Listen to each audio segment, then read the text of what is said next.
is really terrible. Some Right. of what people have said about Obasanjo at this time because of Right. this endorsement.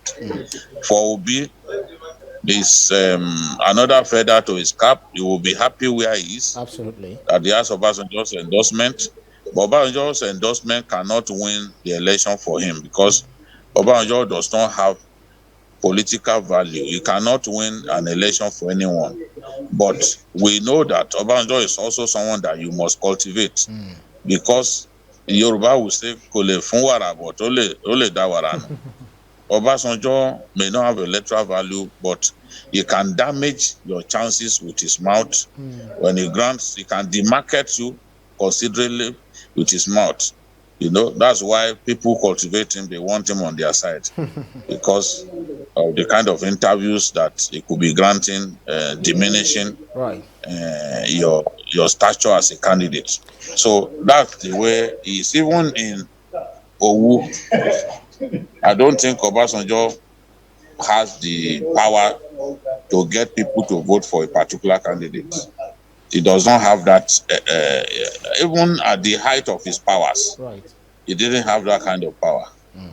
Remember, even in 1999, he was defeated across Yoruba land by Olufalaye. So I don't think by himself he can win an election for anyone, and that's what Tinubu is saying, that I don't need you to support me. You are jealous of me. I don't need you to support me. I will win in spite of your support. If he endorsed Atiku in 2019, he didn't stop Atiku from losing. So that is it. Obasanjo endorsing you is no guarantee of victory for you. So Right. Obi must realize that Right. and continue to work hard at his game. Continue to campaign and behave like the endorsement is not there, because the endorsement cannot deliver victory to Votes to him. him. Okay. That is the truth. Right. Fabian Akeze says President Obasanjo endorsing Peter Obi does not mean nothing. Peter Obi will lose the presidential election by a huge margin. Peter Obi should never have left APGA. That's his opinion. Tony Goodman says nobody can fault Obasanjo's disposition when it comes to national issues. Kwakwanso, Tinubu, and Atiku visited, but he failed to endorse them because they have nothing to offer. That's according to Tony Goodman. And James Morgan says Obasanjo contested, he won in 1999. Obasanjo contested, he won in 2003. He endorsed Umaru Aradua for president. He won in 2007. Obasanjo endorsed Goodluck Ebele Jonathan for presidency. He won in 2011. These are the comments here. Okay, well, these people are actually repeating a lot of. I mean, they're actually making repeated comments. So, BKO, what would you say to some of these submissions, especially the one from James Morgan, saying that he had actually endorsed some candidates and they won?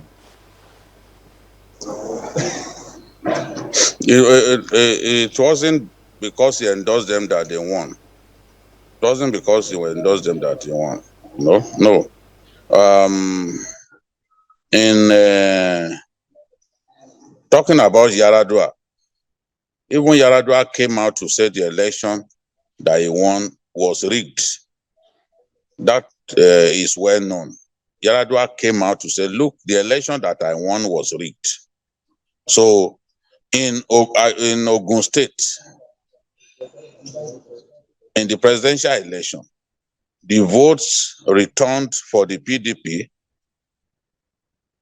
was higher than the number of registered voters in Ogun State. I was in the Supreme Court. I covered the Supreme Court judgment, in 2006.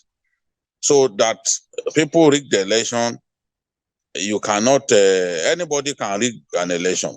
But I'm saying that in a free and fair election, Obasanjo, even in Ibogun, where he comes from, he cannot guarantee you electoral victory. He cannot, and he knows it. He does not have it. Even if he supported some candidates in the past, he supported them with his might as a president. Remember, he's not a president at this time. The party, the PDP, was not even in power. The PDP was strong, but it wasn't Obasanjo alone that made the PDP strong. Don't forget that he was in prison. They brought him out to come and contest. The spade work was done by other people. Statistics can sometimes be misleading. Yes, you will say, okay, he supported Yaradua, and Yaradua became president, but he was a sitting president at that time. And they did all that they had to do to rig the election. And the beneficiary of the rigging came out to say, look, I'm a product of rigging. And because Yaradua had the conscience, the good conscience that most politicians don't have, he set machinery in motion for the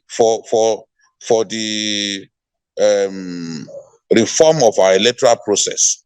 The whole idea of reforming our electoral process was instigated by President Yaradua, and Goodluck Jonathan continued along that line, making a member of the Electoral Reform Committee, the Ways Electoral Reform Committee, the chairman of INEC, and that's Professor Mahmoud Jegai was a member of that panel. So since Yaradua admitted that it was a product of rigging, I don't think it makes sense to be praising somebody that he guaranteed that victory. After all, in those days, they used to simply write figures. So writing figures, the president will give directive that, okay, and we don't want to lose this state. Go and make sure that we win. So that is the thing. The truth is, Obasanjo does not have electoral value. Right. Even if he had it in the past, he does not have it at this time. And it is even wrong to attribute all of the victories of the PDP to him. Yeah. He was not the only person in the PDP. Even they brought him out of prison, out of Yola prison, and made him president. Right. He didn't do the work. Other people did the work. And they said, okay, you are the person that we wanted. Okay. And he lost in Yoruba land, where he came from. BKO. At that time.